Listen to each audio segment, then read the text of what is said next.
Goedemorgen iedereen and good afternoon in China. We will continue our session in English as our main guests are calling in from China and from Barcelona.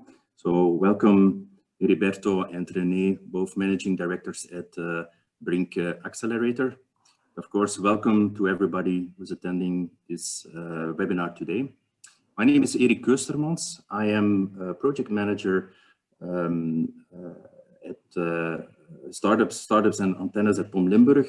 What that means, I will tell you in a few moments. A few things before we start the presentations. I would like to thank Limburg Startup, Mark, for their support for reaching out to startups in Limburg in order to make this happen. And secondly, this webinar of today is the first of two webinars about China. It is focusing on BRINC Accelerator and the T-Hero competition in China. The next webinar is on the 27th of May, and we'll focus on how to do business in China, what the cultural differences are, and how you can start doing business over there. So if you're interested, please make sure it's in your agenda. About today, this webinar, I will make a short introduction of the POM-antennes, and my colleague Yu will explain our welcome management and China desk services before we go to the core of the webinar. So BRINC and the T-Hero competition, pitching competition. If you have any questions during this webinar, don't hesitate to put them in the chat, or at the end of each presentation, you can ask questions. There is some time for Q&A at the end. So please also note that this webinar will be recorded and will be put on our website if you want to have another look at it. So at POM Limburg, we connect all economic stakeholders, and therefore we use the quadruple helix approach. That means that we take into account not only companies, but also governments and politics, knowledge institutions like universities and employees and citizens, in order to create a Limburg that is more digital, more sustainable, more inclusive, and more competitive. We do this by launching platforms and projects in different sectors where collaboration, innovation, and thinking forward are very important. And the POM-antennes, which is in my department, is also a new and outreach department at POM. We want to build the bridges between these stakeholders and be more present in the field, close to companies. And that we do on 4 domains. First one is facilitating matchmaking between startups and more mature companies. So we believe that companies can speed up innovation when they work together with startups. So we would like to facilitate this. And we also like to integrate this field work into our platforms in the different sectors, and so they can learn and stay on top of the evolutions. We like to bring together local governments also concerning economic issues, or when a stakeholder asks for our help, for our antenna help, we can assist them. So now I would like to give the floor to Yu Chen for Welcome Management China Desk explanation. So hello, good morning. Also, I would like to welcome you on behalf of our team Welcome Management of POM Limburg. As you can see, we have 4 team members, and I'm responsible for the China desk. Some of you might know, even though Welcome Management and the team antenna are the 2 new departments of the POM, but China desk is already serving in Limburg for over 13 years. And I'm always excited to meet new companies in our region and from China. And please do allow me to explain you what are the 3 domains of the Welcome Management. First of all is our Expat Center. Belgium is famous for its open economy. Already since the year 70s of last century, Limburg is very actively in working of attracting foreign investment. By then, we had the great success of Japanese and American company. During the years, we have even more investment coming from the other EU countries, such as Germany and Spain, from Asian, such as China and Korea. These foreign investments are not only resulting to new creation of local jobs, but also attracting a lot of highly educated experts to our region. So Expert Center Limburg is aiming to serve experts. We help them to go through the challenges during the relocation and integration process. So secondly, we are shoulder to shoulder to the national and international companies. We would like to be a part of the economic engine of Limburg. We work closely with Flanders Investment and Trade, Flemish Agency for Innovation and Entrepreneurship, to find perfect locations for companies and offer helps to grow their business network. Last but not least is our China desk. China desk serves as a bridge of the two nations, is the link to the fastest growing economy of the world. I will explain you what exactly we do within the China desk. Since we have totally new setup in the POM, so the team antenna is coming into the services landscape of a startup community. Together with the team antenna and BRINC, we would like to offer a broader possibility for startups in our region in their internationalization process. And as I had just mentioned, Limburg is quite successful in the last decades in attracting foreign investment. And China does offer a continuous support to Chinese investments in Limburg. Actually, we are really proud to say that Limburg is standing in the #2 of the whole Belgium for Chinese investment in terms of local job creations. Even under the circumstances of pandemic, most of the Limburg's Chinese-founded enterprises are still investing in expansion both in jobs and production capacity. And we support FIT, FLYO for new Chinese investments, which is coming to our region. And we are also the single point of contact for the sister relations between Limburg and Guangdong. Actually, thanks to the sister relations, we can set up the cooperation with BRINC. And China Desk is also a back office of our Expert Center Limburg. So here's just a brief introduction about Welcome Management and China Desk. So don't hesitate to reach out to me if you have any China-related questions. Now, before I give the floor to BRINC, I would like to introduce the two speakers today from BRINC, Renee and Harry. Renee is the Managing Director of BRINC China and has spent the last decades in client serving for brands and agencies, including P&G, Ford, Saatchi & Saatchi's, BPP, Vodafone, and so on their marketing campaigns, digital products, platform creativity and development. She became the Managing Director of BRINC China in 2015, and she will explain you how T-Hero works and what is in for you and your participation. So about Herberto, he is the Managing Director of BRINC. He has such an appealing CV that I think I need to organize another webinar just to tell you the whole story. He's literally from a manufacturing engineer in Latin America to rocket science, and investor in Asia to investor around the world. So, Herberto, the floor is all yours. Okay, I will stop now the presentation. Thanks so much for the introduction. Hello, everybody. Yeah, my name is Heriberto. It is really unusual name, so a lot of people say it wrong. So you can call me Harry if you want. It is a little bit easier to pronounce. I have been working with teams from around the world, so each country has their own version of my name. As long as you don't insult me, you can call me however you want. I'll explain a little bit about what we're doing at BRINC, who we are, and after that, I'm gonna let Renee explain about T-Hero because it is very related to how we work at BRINC.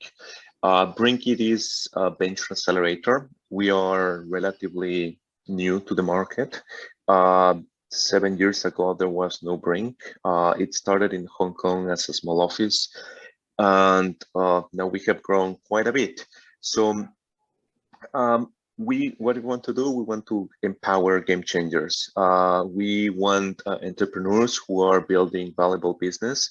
And we also believe that the world's largest problems can be solved through entrepreneurship. And it's not only that. Can you see my screen? Yep. Yes. So we believe that the right time to accelerate positive impact, it is right now. And we have seen that there's a big change in the world about, sorry, my screen is getting a little bit wobbly. Now, I don't know if you can see the SDG goals.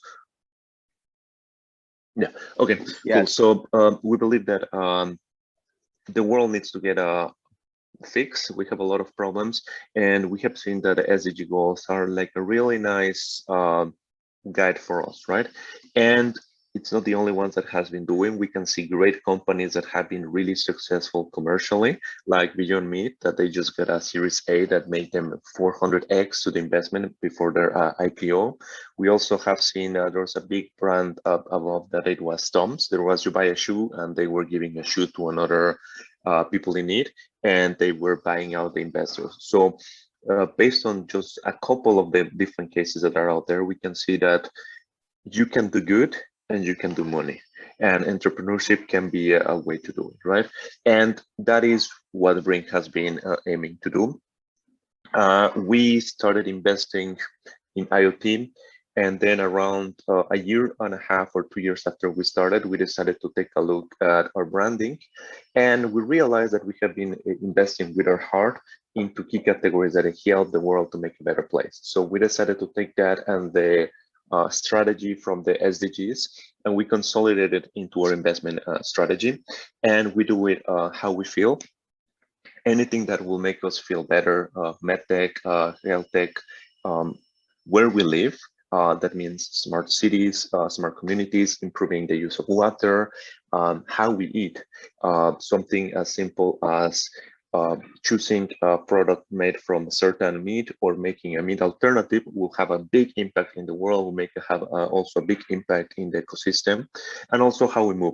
Logistics, I think a couple of weeks, everybody saw the news of the channel, the Suez Canal that got blocked, and all of these things affect the whole world. It goes into, it's the blood of our countries, and that's why we believe that those are the problems that are worth solving, and we're searching for these entrepreneurs.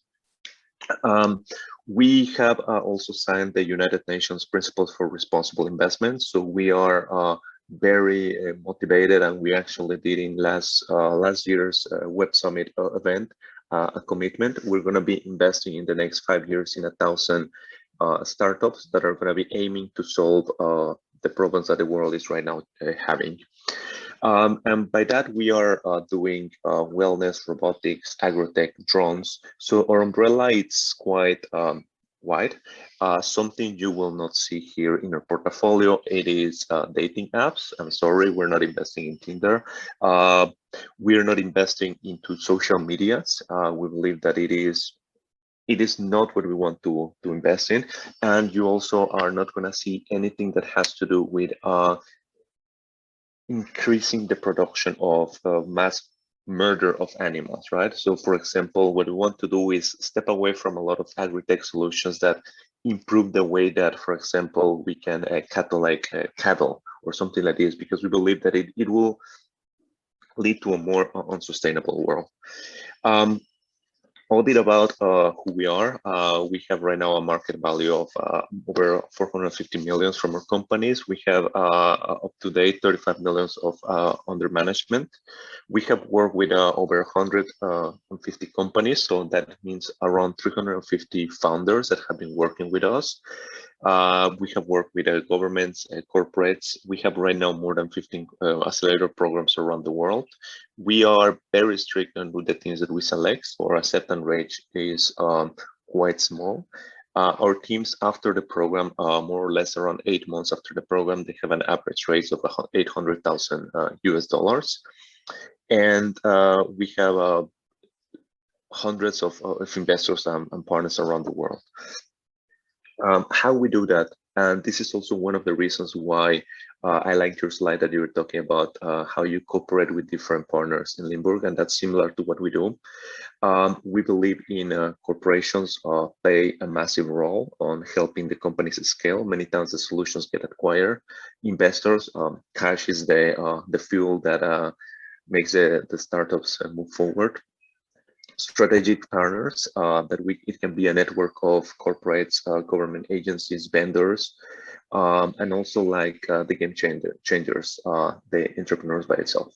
And we believe that BRINC can be the bridge to join all of those together.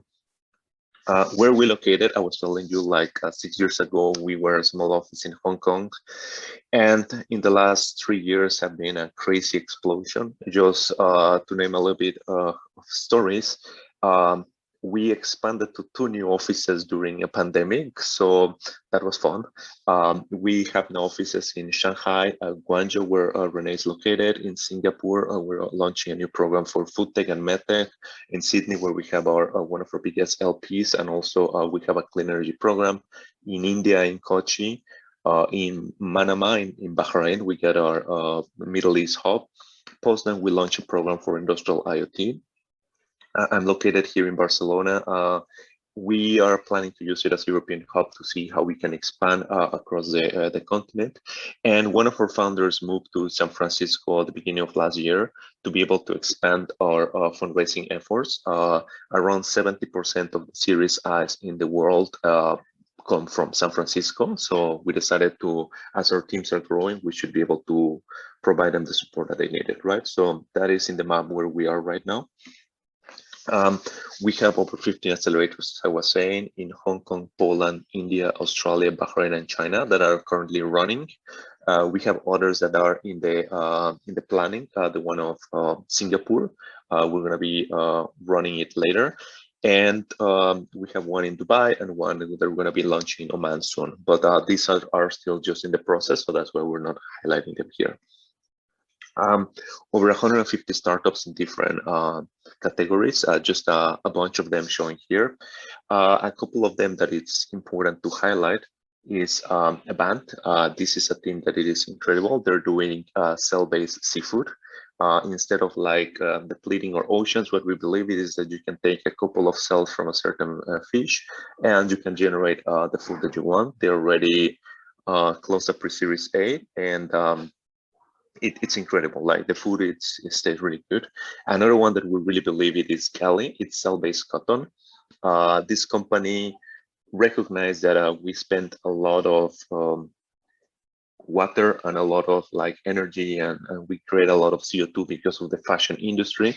And what they want to do is solve it from a cellular level, right? Another one, it is Future. It is plant-based pork. We get also Turtle Tree Labs, that it is cell-based milk. And in this case, I was just focusing on the food teams. So those are the most advanced that we have right now as the last week. This slide changes every time we get a new presentation. So we also got, for example, one company who is doing mining of regolith in the moon. That's literally our moonshot.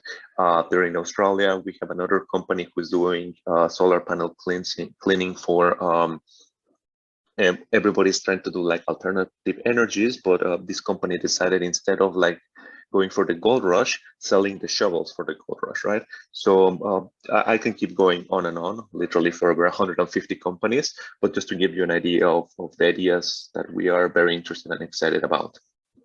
Now, how we help the teams? Well, developing business models, right? Something very important that we believe it is that entrepreneurs might have the passion, but entrepreneurship, it is a challenging situation that you need to balance different things. So first of all, we want to leverage emerging markets, and not in the sense that we only want to invest in emerging markets. It is that recognize that there's a lot of potential there. And for example, China was considered, in some cases, considered an emerging market, but the growth that it happened was incredible, right? And we want to see early opportunities. Second, the largest impact of new technologies will be the one who benefit the most markets. There's a lot of things to say about Europe, but the population is not growing. So the technologies that Europe can produce can be able to be exported and deployed in emerging markets. And I think that's a really interesting thing for a lot of entrepreneurs, because the fastest growing middle class in the world is happening in Southeast Asia. Also, the majority of billionaires are growing in Asia. So there's a lot of money and a lot of movement of people in Southeast Asia that it can be taken as an advance, right? We also believe that funders need capital, but also need the human connections and the right education, right? If not, a fund will be successful. They just go deploying money, and that's not it. China has a term called guanxi, that is relationship, and we believe that is really important. Fourth, we believe that it is important to have key stakeholders so you can unlock your true potential, and that's what BRINC does. I always tell the teams, like, you join us, it's like joining the mafia. We're family, and like we got teams who are like 6 years ago joining a program, and we're still talking with them sometimes in a weekly or monthly basis to see if we can support somehow. And fifth, we want driven founders, founders who are hungry, who are motivated to push forward. I also believe that a founder who is just willing to get an exit can be motivated, but when the problem appears, or there's another way of getting money, they might turn around. And what we want is somebody who is really eager to solve a problem. This is how our program has been designed. Sorry. There you go. So our approach to acceleration, we generally invest in early stage startups. We do our preliminary due diligence, that it is when the teams apply to our program. We review the applications, jump into calls with certain teams. And if we believe that the teams make sense, we invite them to a 1-month pre-acceleration program. So in this time, period of time, we are not investing in them. They're not giving us equity. We're just trying to understand each other. It helps us to do a much better due diligence. It also helps the founders to understand how we work, and to make sense. If it makes sense, we move forward into the full acceleration. During this due diligence, we also include some corporates, some scientists, some experts who are able to help us understand not only if the technology makes sense, but if the market it is ready for it, or if it makes any sense for us to invest. We get 3 months of full acceleration program. It used to be 1 month online, 1 month on the ground, depending on our offices, and 1 month online. The idea was that we teach you online, we prepare you, you come with us for a whole intensive month, and after that, the other month, you come back to your home, you apply what you have learned, and then you can iterate and get feedback from us. COVID has changed things. Right now, the whole programs are going online. We still miss the on-site part because we believe in this serendipity that happens many times, that it is missing. But let's cross that bridge when we reach it, right? And after that, something really strong of our support, it is the steady state or the portfolio part. We have a life cycle approach for long-term support and value creation. We help our teams doing some fundraising.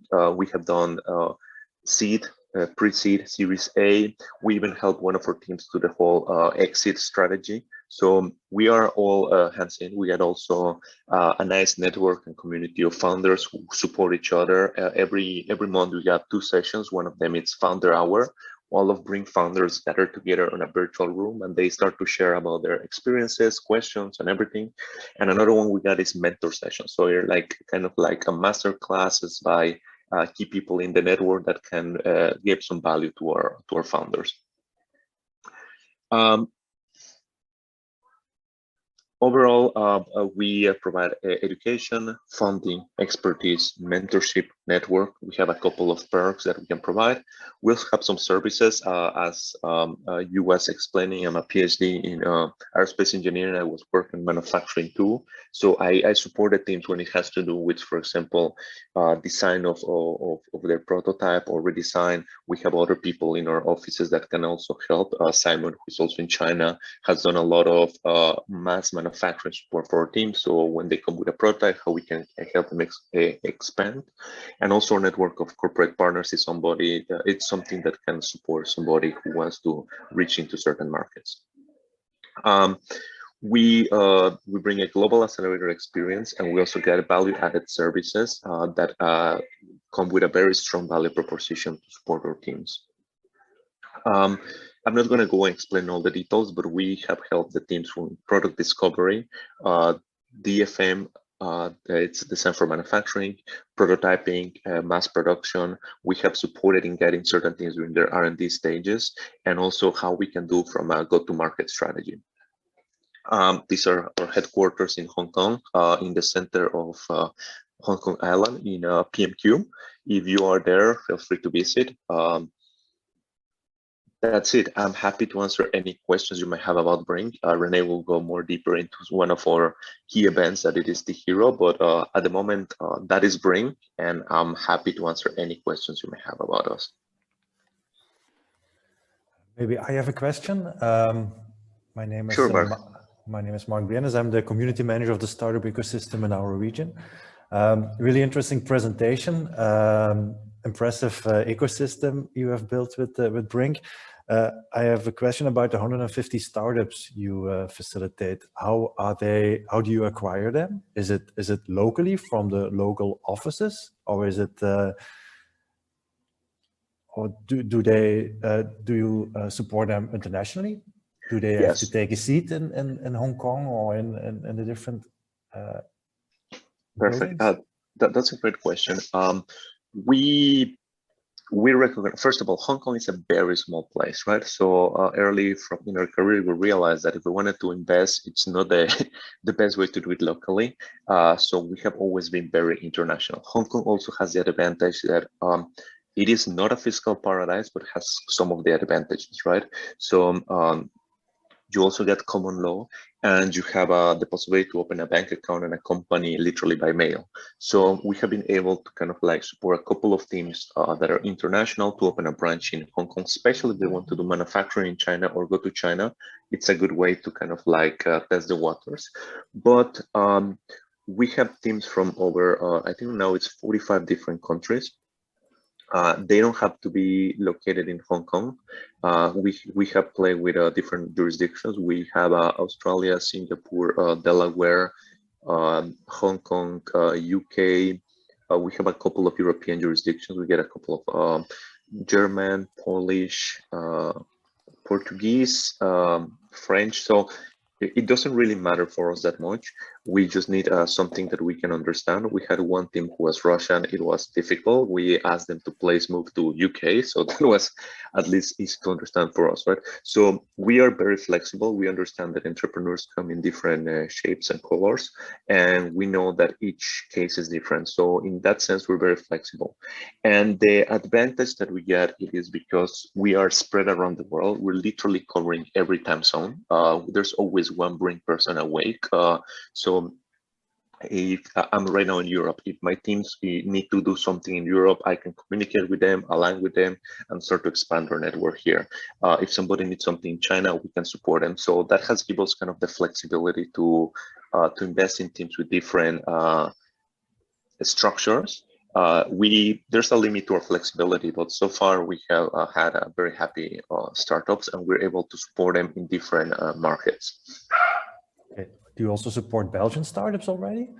Yes. Not yet, but if we have a Belgian startup, I'm happy to have one. We will make sure you will have a Belgian startup. Perfect. Mark, Eric, I see there is a questions in the chat. Would you like to share that to? Yes, indeed. I Eric? was just telling that, but I saw my microphone was off. So BRINC sounds like a very interesting and empowering ecosystem for founders and starters. How do you handle interesting startups that require a larger funding amount than what you can commit with the BRINC fund? Perfect. Geoffrey, thanks so much for the question.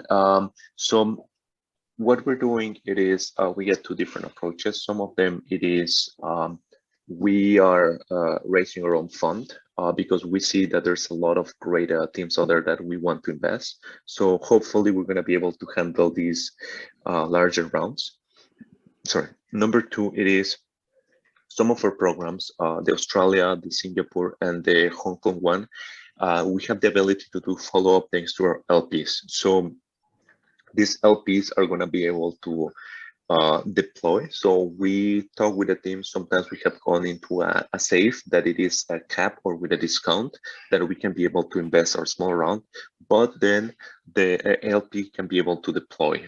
We have had our LPs deploying $500,000 right after the program. So the team ends up practically with around $600,000 that we are able to deploy. It is a very different game.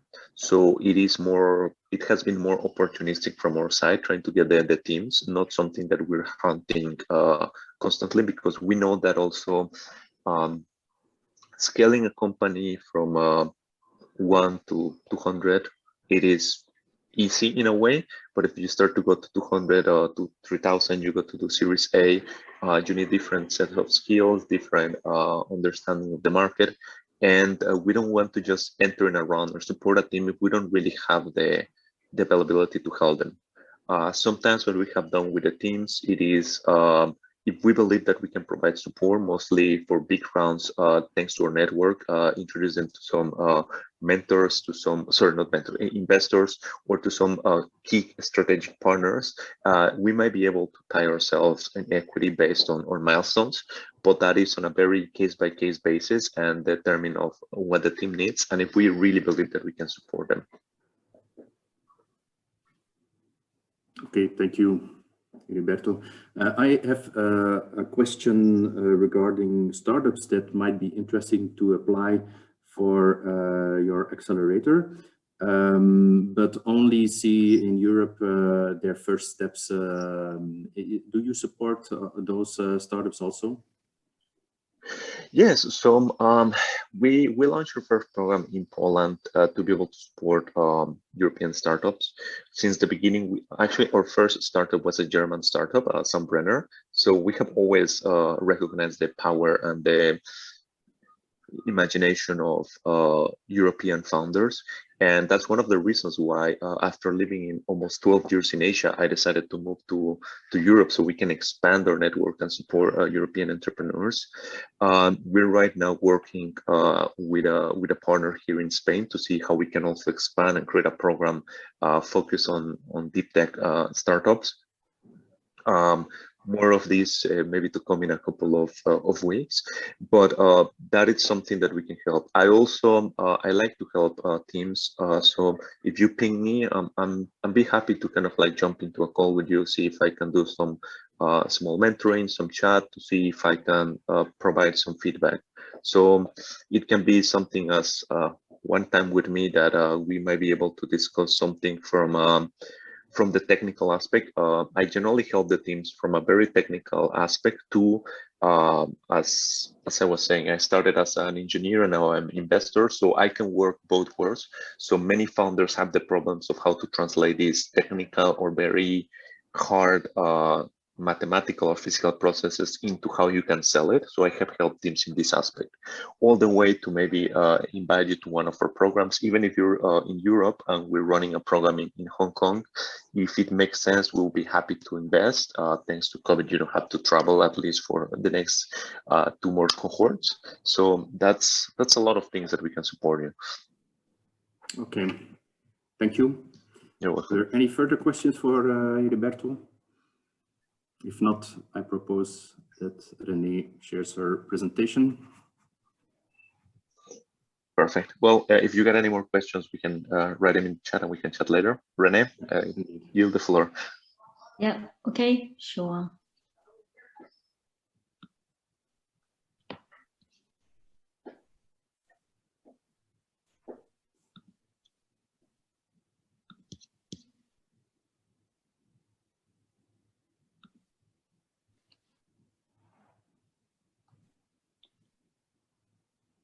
Are you guys able to see the screen? Yes. Okay, great. Hi, everyone. Thanks for Chen Yu's introduction. So I'm Renee, and thanks for Harry Potter make an introduction about BRINC's program. So I want to take a chance to also tell you a little bit more about T-Hero. T-Hero Global Staff Competition is a competition that we has been partnering up with the Guangzhou government, with Guangzhou Tianhe government for over 4 years now. So it is like sometimes people get confused. So they thought we're T-Hero. So actually T-Hero is a competition, but BRINC is a accelerator program. BRINC is a accelerator platform that we runs program, we raising our own fund, and we do like all sorts of other things as well. But we've been partnering up with Guangzhou government for this amazing startup competition. It has been 4 years, and this year is actually the 4th year that we're hosting the competition globally. And it is also one of the world's largest startup competition because it actually covered not only within China, but also covering 10 different locations, 10 different cities around the world. And right now with pandemic going on, the competition goes virtual completely. So which means like everyone from around the world they can actually apply to the competition. So it's regional agnostic, is also location agnostic. So I remember that one of the Belgium staff team participated in the competition a few years ago, and they got the 5th place in the competition. Competing with a lot of staffs around the world. So the T-Hero competition is focusing around basically finding the best staff teams around the world with a potential to coming to China for market entry, or they have a need for manufacturing in China. So basically they're hosting this every year to look for staff teams and who's interested in the Chinese market. And it's basically also like connecting both the East and the West. Yeah. So let me tell you a little bit about Guangzhou, because like I've mentioned, so this competition is hosting by Tianhe government. So it's one of the CBD, one of the most important district government in Guangzhou. But maybe some of you have not heard of Guangzhou, or you don't ring a bell, like where is it? So Guangzhou is actually the capital of Guangdong province. So like Chen Yu just mentioned, Ningbo and Guangdong province is sister province, and Guangzhou is actually the political capital of Guangdong province. And some of you might heard of Canton Fair. So Canton Fair is one of the signature events that are happening in Guangzhou every year. And is actually right next to Hong Kong, right next to Shenzhen. And slide is not moving. Your slide is not moving. My slide is not moving. Okay. No, it's still on the first slide. Oh, still on the first slide. Okay. Let me try to move a little bit.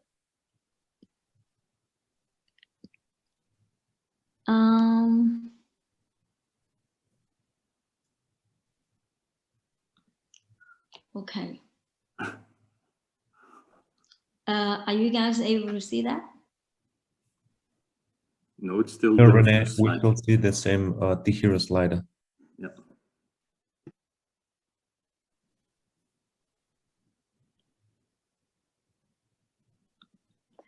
Let me try to stop and restart the sharing.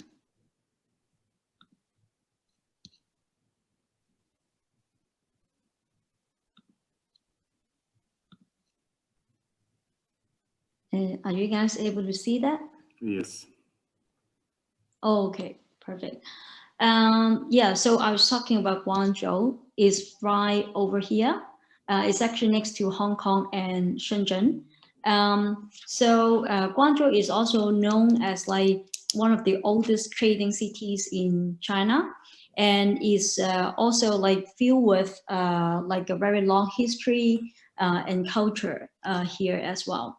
So I am gonna to also like bring up very hot, popular or buzzword these days in China.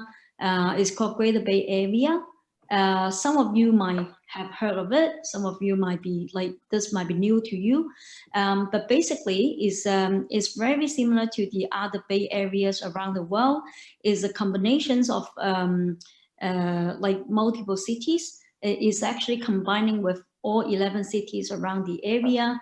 Is the South China, is the, some of you might know as like the Pearl Delta area in the past, and now is combining 11 different cities, and all of the cities have like different kind of like playing different role within the Bay Area, the Greater Bay Area.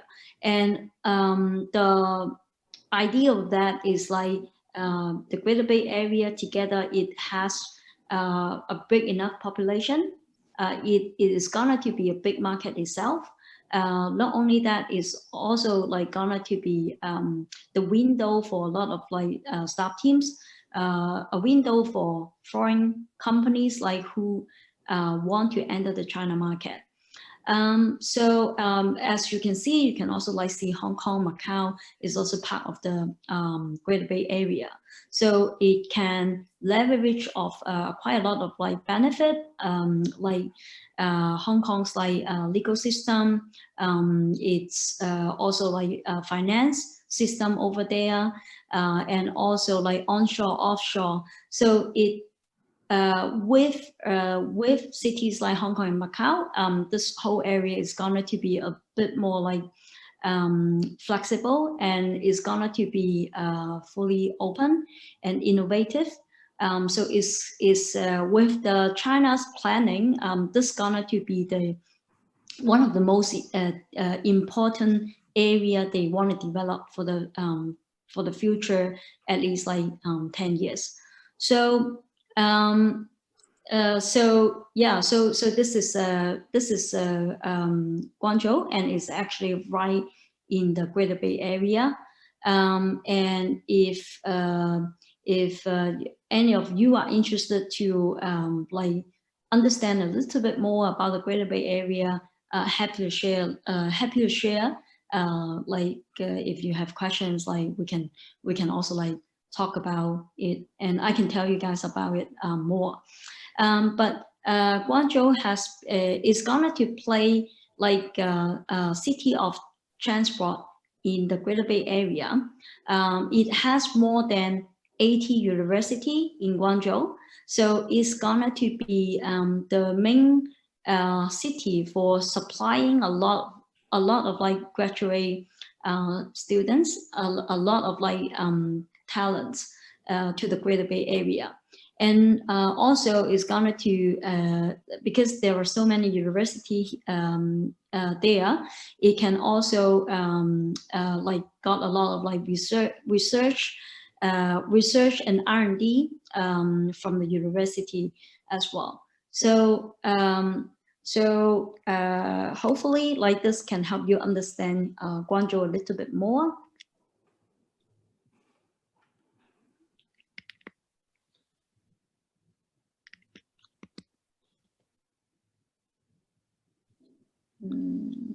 Okay, seems not working. Are you guys able to see the slide? but not the next one. No, Renee, it's getting kind of stuck. It doesn't move a lot. I think it's coming up now. Are you able to see the 5-in-1 platform? No. We can still see the map No. of. Just the map? Okay. Yes. No, why? Yes. Now we we see the platform. Okay, maybe maybe I do it this way, but Yes. it's going to be maybe too small for you guys. Oh, it's okay. I see it clearly. Okay, cool. So in the 5-in-1 platform, so we just did a little bit introduction about Guangzhou. Now I want to tell you a little bit more like why T-Hero. So T-Hero is not only just a competition. It's also like they plan it as like a 5-in-1 platform. So it supposed to like provide funding. So with the competition itself, there is like a cash prize, which is like $15,000 per team, and there are also like more perks for the winners teams as well. Not only that, it's also connect with a lot of like investor. So it has over 100 VC and early stage investor working with the platform. And also it will provide like a strong mentorship because like we work with different companies, different like mentors like on the platform. It can also like helping provide guidance for the staff teams.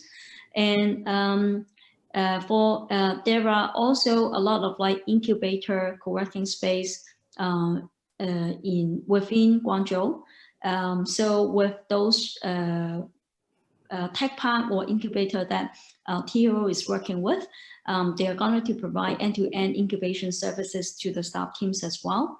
Of course, like also the teams are getting media exposure, getting media's attentions as well.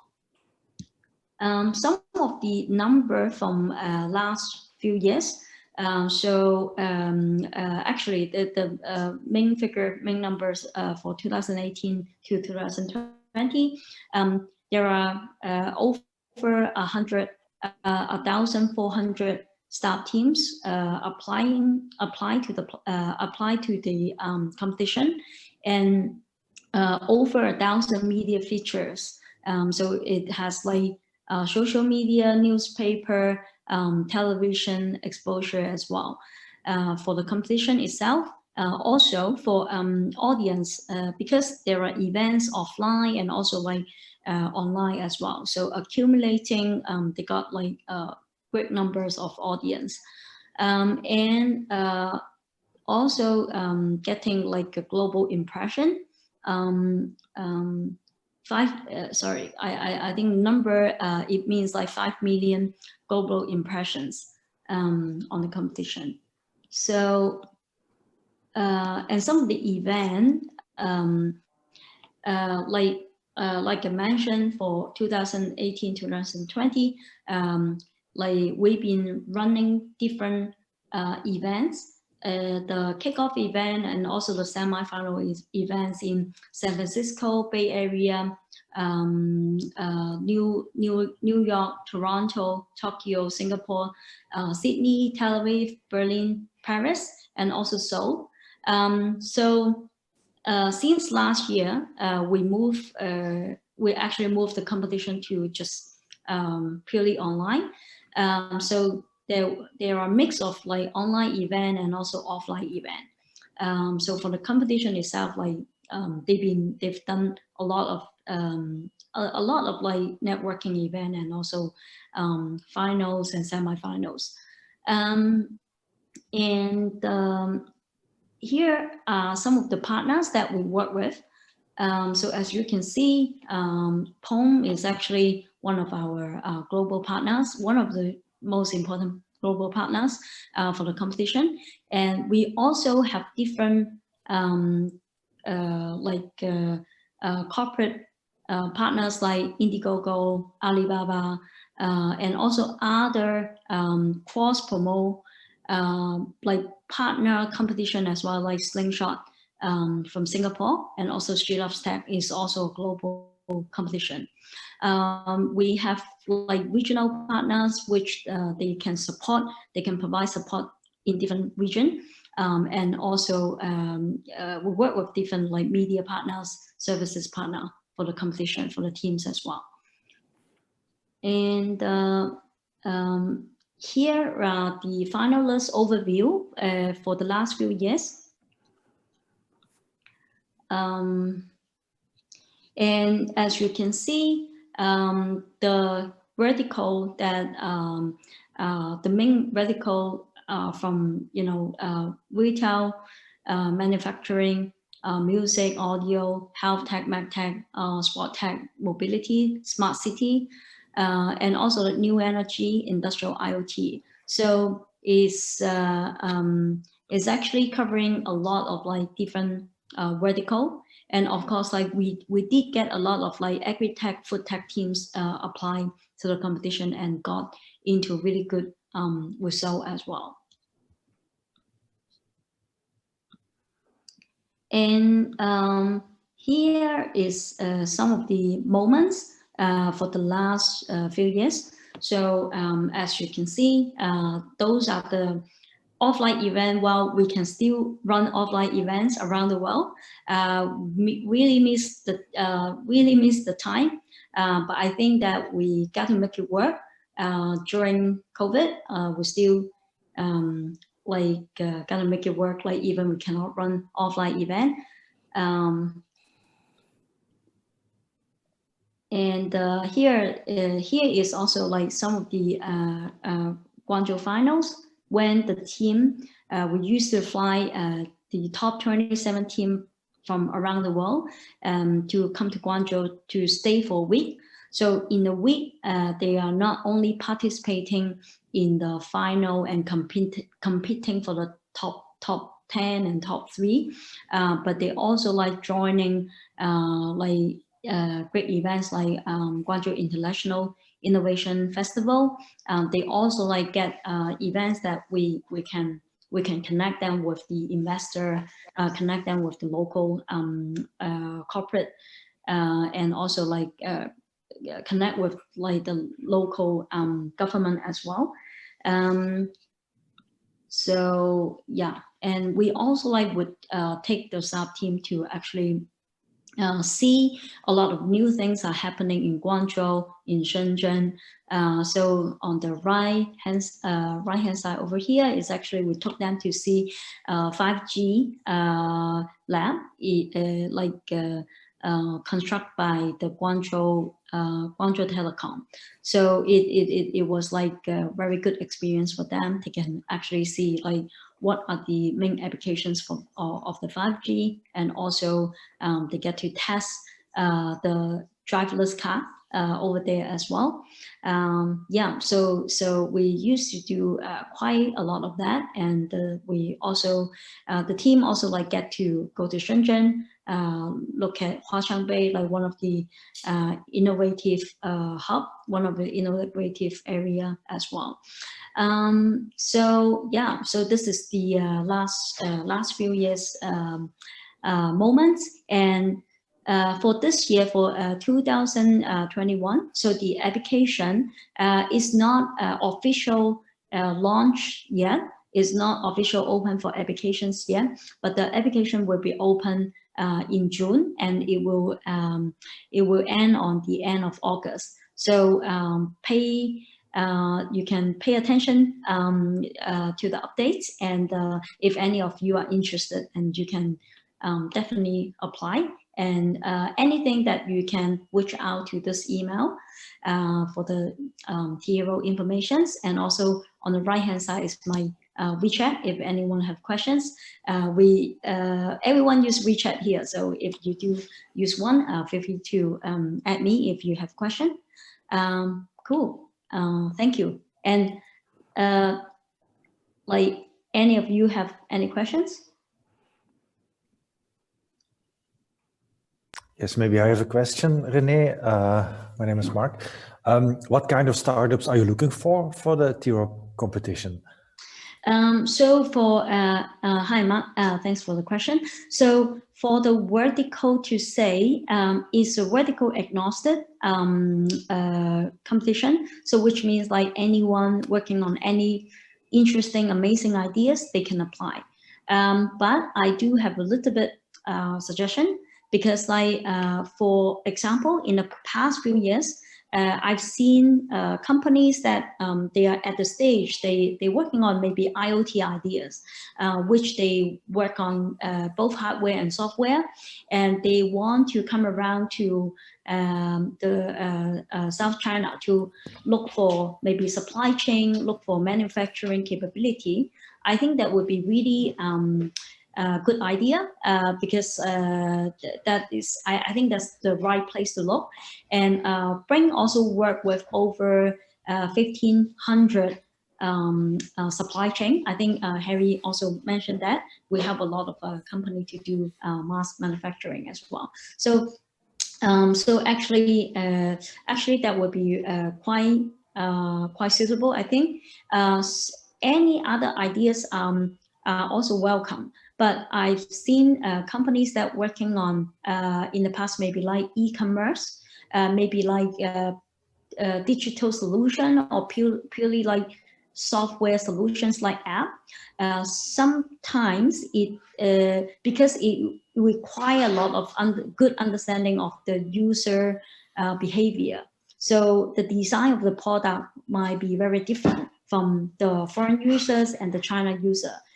So for those one, if they're working on like maybe like a purely software, purely like app, my suggestion is to maybe take a quick look whether there are someone already doing something very similar in China already, and then yeah, I just in the past I found like it might be harder for those teams when they go on a competition later on.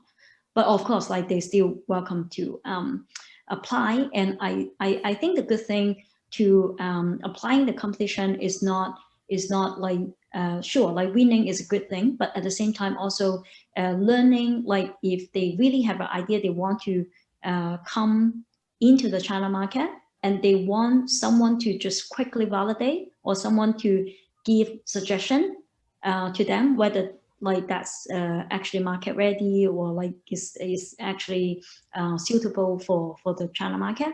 I think this platform or this competition is a good quick test, right? Like it's not much work to do, but I think they will get like also feedback. They will also like getting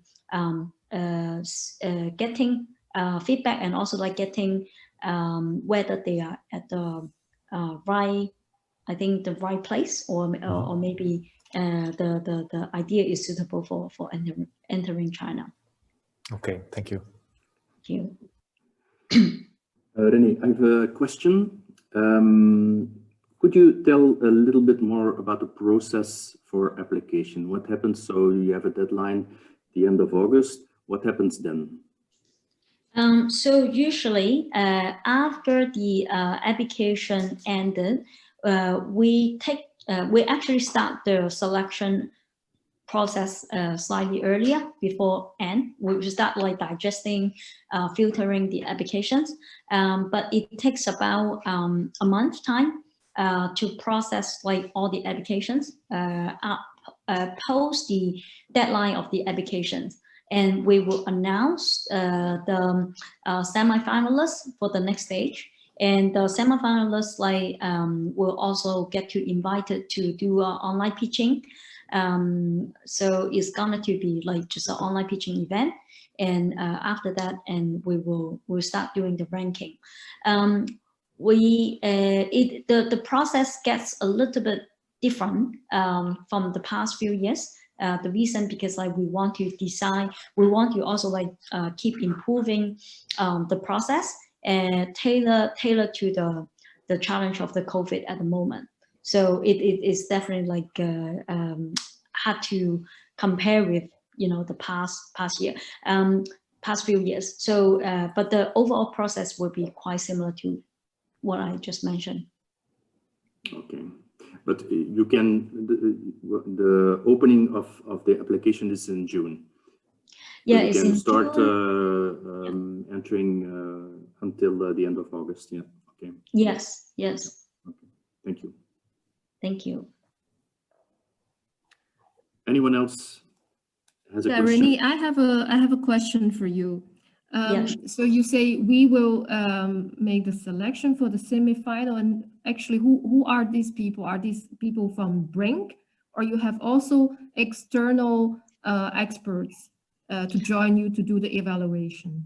Sure, we do.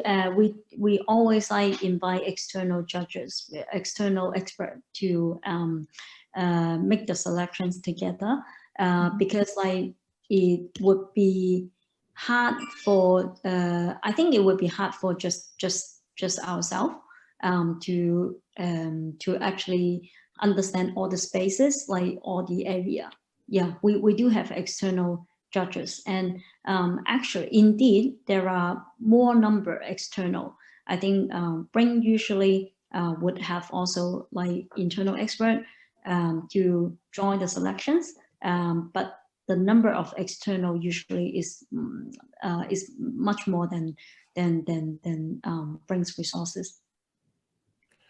Do you have some good tips for our startups if they are interesting to apply to the T-Hero competition? What are the do and don'ts for the application form? Because I think that will be love for the first sign or not, no? Sure.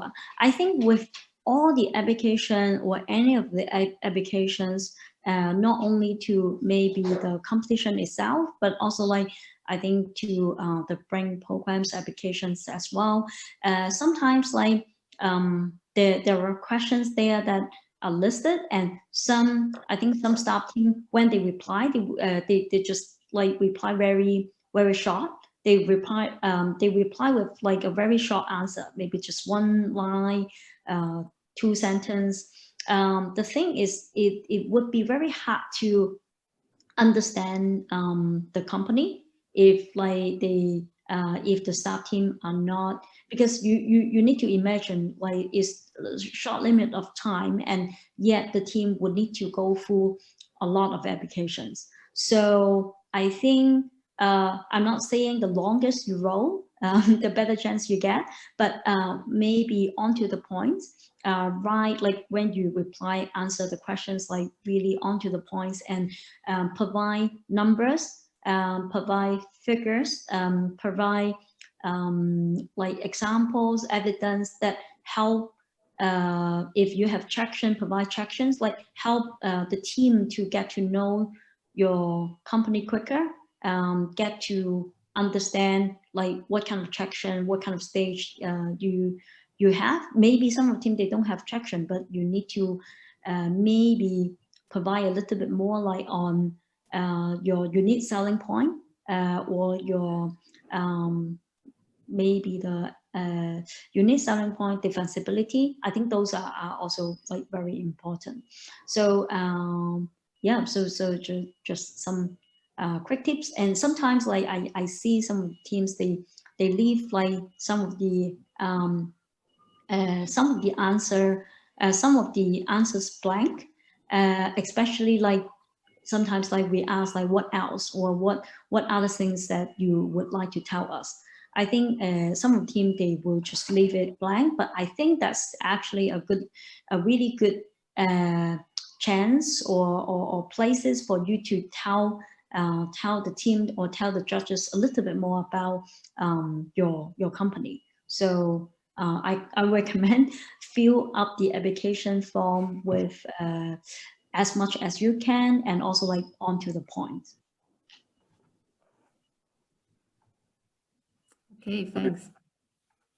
Sorry, I have a question for Heriberto and for you, Renee. What about intellectual property, IP? Should I worry about this? How is it handled? Do you want to take it, Renee, or can I? Maybe you can take it first. Cool. So IP has always been a big challenge and a big question every time we speak about China. I'm gonna put it this way. If somebody wants to copy your idea, they will copy it. And it doesn't matter if you got patents all around the world. And even if your product has just been appearing as a trending video on YouTube, they can copy it. There was one of these, it was not a fidget spinner, but there was a little cube on Kickstarter that you were pressing a lot of buttons. And the campaign was crazy, reaching, I think, $1 million or something like this of backers. At that time, I was, as a matter of fact, in Shenzhen. The moment that they start to become a big thing, they already created and they were already selling them in China for 50 cents the piece, right? When they were trying to sell it on online for $10 or something like this. There's a lot of knowledge and they can do a lot of reverse engineering. So if you start to worry about that, maybe you should worry about, is your product strong enough or defensible enough? Said that, I think there are a couple of things to understand. One of them, it is China has been moving. This was true a couple of years ago, or maybe a decade ago, that it was like crazy copying, because you need to understand that the roots of China has to do a lot with copying. A Chinese painter, it is a master if he's able to copy his master. So this is part of the culture, and for them it's not such a bad thing as we believe in the West. With that said, in the last years, there's a new generation of owners of factories, people who have studied in the West, who understand that, and now like a lot of the contracts and everything are really well standardized. The majority of times that I've seen that the IP has been copied, it is because we come with this typical colonization attitude that it is like, I am the big guy with the money, here it is, build me that, and I know that China is cheap. So they tell you like, oh yeah, the budget it is $5. And it's like, no, I want it at $2. No, the budget is $5. I want it in $2. So what they do is like, okay, cool. You want it in $2? I give it to you in $2. What I do, I earn the $3 extra in A, selling your blueprints, or B, outsourcing this to a lower quality manufacturer that can do whatever they want with the blueprints, right? So you need to understand when you're going to China, it's not kind of like a black and white problem. There's a lot of layers that you need to understand. Contracts matter in China, but what matters more, it is the guanxi, the relationship that you build with your supplier. You need to be able to understand them, talking to them, and building a relationship that it's going to be much more protective for you. So that is one part. Number two, if you're still like, no, I'm still hesitant, that's why we open our offices in Hong Kong.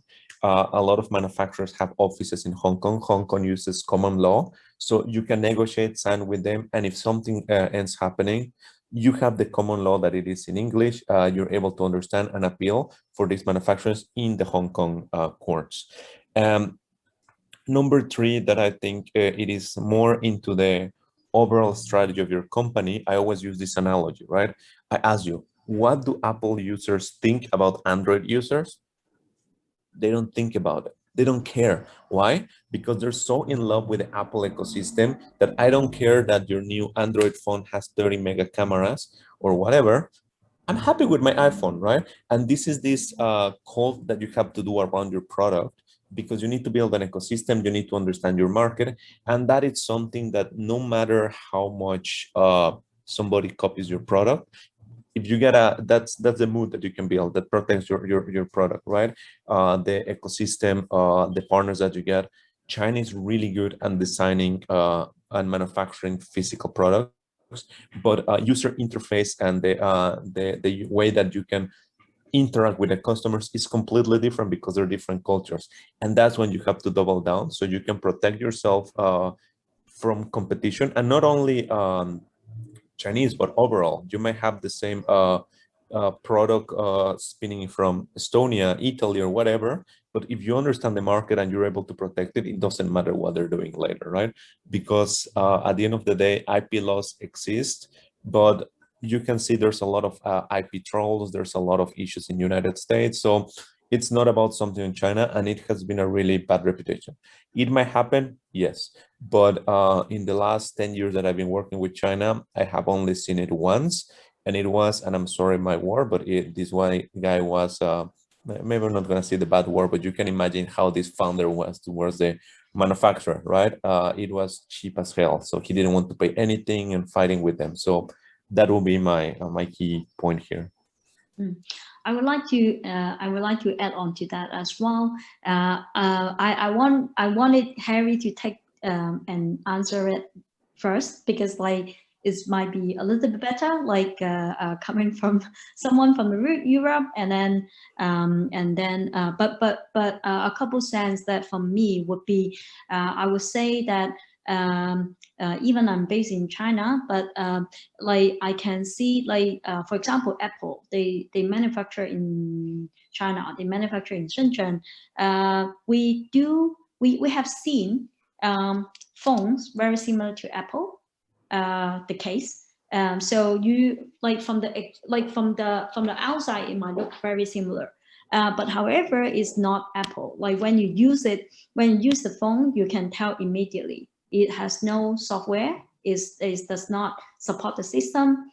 So what I'm trying to say is, when a lot of like companies, they work on the idea, they usually they not only working on the hardware, but they have the software, they have the algorithm, they have the platform is as well. So they have the apps as well. So I think those algorithm, your app, the platform, and also how it works between the hardware and the software are the main defensibility of the business, because it's not something the manufacturer can just copy from outside.